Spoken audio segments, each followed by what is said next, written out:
আজ বানাচ্ছি নিরামিষ মোচার ঘন্ট। আয়রনে ভরপুর এই নিরামিষ পদটি যেমন সুস্বাদু খেতে তেমনই স্বাস্থ্যকর। আমি কিভাবে এই পদটি বাড়িতে বানাই চলুন সেটাই আজ আপনাদের সাথে শেয়ার করে নিই। তো কিছুই না, প্রথমে আমি দুটো মাঝারি সাইজের মোচা নিয়ে নিয়েছি। এবার মোচার ফুলগুলো একে একে ছাড়িয়ে নিতে হবে, ঠিক এইভাবে।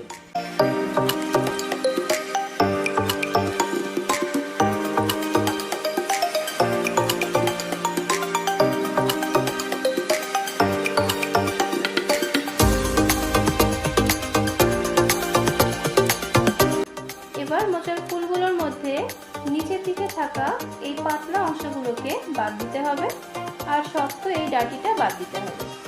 সেম প্রসেস ফলো করে দুটো মোচাই আমি ছাড়িয়ে নিয়েছি। এবার একটা পাত্রে জল নিয়ে তাতে বেশ খানিকটা হলুদ গুলিয়ে নিয়েছি। এবার কেটে রাখা মোচার ফুলগুলোকে ওই জলের মধ্যে দিয়ে দেব, না হলে মোচার রং কালো কালো হয়ে যেতে পারে। মোচার ফুলগুলোকে ঠিক এরকম কুচি কুচি করে কেটে নিতে হবে। তারপর জল দিয়ে ঢেকে 70 to 80% সেদ্ধ করে নিতে হবে।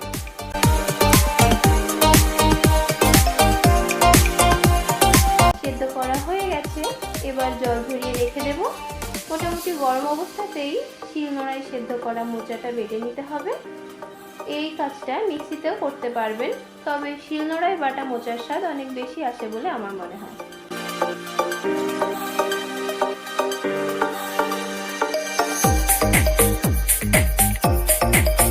এবার কড়াইতে তেল গরম করে আগে থেকে কেটে রাখা ছোট ছোট আলুর টুকরোগুলো ভেজে নেব। খুব ভালো করে ভাজতে হবে যাতে ভাজতে ভাজতেই আলুটা 90% সেদ্ধ হয়ে যায়।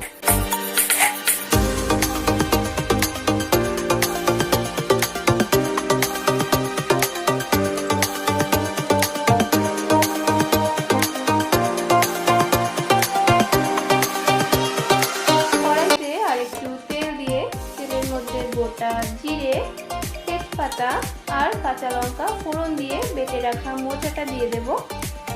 ফোড়নের সাথে মোচাটাকে খুব ভালো করে ভেজে নিতে হবে।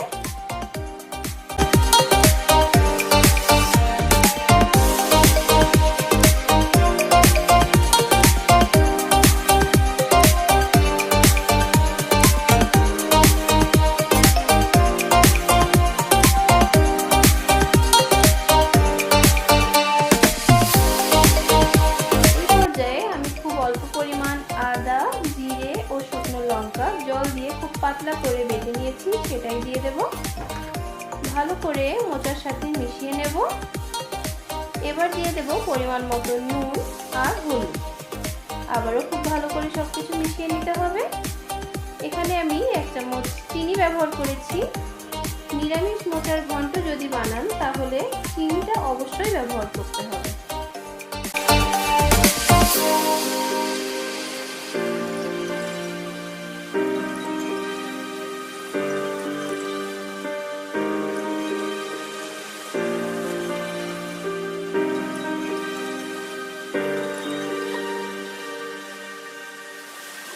ভেজে রাখা আলুগুলো এবার দিয়ে দেব।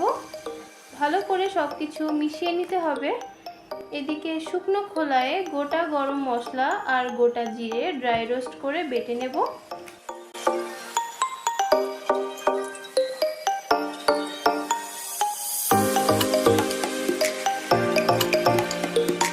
এই মশলাটাই এই পর্যায়ে ছড়িয়ে দিচ্ছি।